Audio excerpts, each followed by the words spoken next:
شریعت نے جس طریقے کو حرام قرار دیا ہے وہ سب کو معلوم ہے کہ جو ہے وہ اللہ تعالیٰ نے جو بدکار لوگ جس طرح سے کرتے ہیں، جو لڑکوں سے بدفعلی کرنے والے لوگ ہیں، وہ طریقہ حرام ہے۔ تو باقی اللہ تعالیٰ نے میاں بیوی کا معاملہ رکھا ہے، ایک دوسرے کا لباس ہے، تو کمرے کی باتیں ہیں وہ جیسے چاہیں مناسب سمجھیں، وہ ان کا اپنا ذاتی عمل ہے، اس کا کوئی خاص طریقہ نہیں ہے، اور یہ نیچر انسان کو خود سکھاتی ہے، نہ یہ طریقے نہ کسی سے سیکھنے کی ضرورت ہے۔ بعض لوگ تو حد درجے کی بے شرمی کرتے ہیں، وہ شادی سے پہلے جو ہے وہ فحش فلمیں دیکھتے ہیں تاکہ ہمیں طریقہ آ جائے، یہ انتہائی درجے کی بےہودگی ہے، انتہائی درجے کی ایک لعنتی عمل ہے یہ۔ تو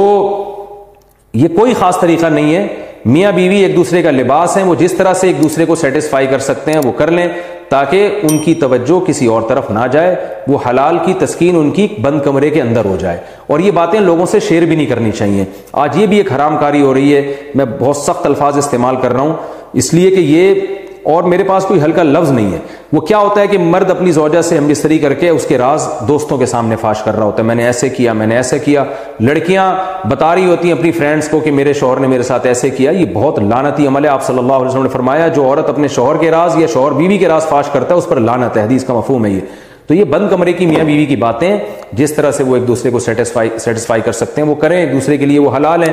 اور بس وہ طریقہ جو لڑکوں سے بدفعلی والا طریقہ ہے وہ طریقہ اسلام میں حرام ہے۔ اور اللہ تعالیٰ نے حالت حیض میں زوجہ سے ہم بستری کو حرام قرار دیا کیونکہ اس میں گندگی ہے۔ باپ دیکھیں کہ وہ گندگی اس درجے کی نہیں ہے جتنی اورل سیکس میں گندگی ہوتی ہے۔ اگر اس میں ڈسچارج ہو جائے بندہ، انسان جو ہم بستری کرنے والا ہے زوجہ سے، وہ منہ میں ڈسچارج ہو جائے، تو آپ سوچیں کہ اللہ تعالیٰ شرمگاہ کو گندگی سے بچا رہے ہیں، جس کی وجہ سے حیض کی حالت میں ہم بستری کو حرام قرار دیا۔ تو منہ جس سے انسان کھانا کھاتا ہے، جس سے کلمہ پڑھتا ہے، اور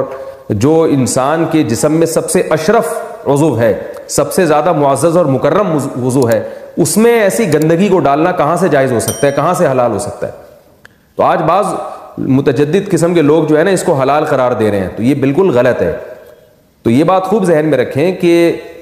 اورل سیکس کے ذریعے اپنی خواہش کو پورا کرنا اس طور پر کہ ڈسچارج ہو جائے انسان عورت کے منہ میں، بیوی کے منہ میں، یہ بالکل حرام ہے، بالکل ناجائز ہے، کیونکہ منی ایک غلیظ اور ناپاک اور گندگی ہے اور ناپاک اور نجس چیز ہے۔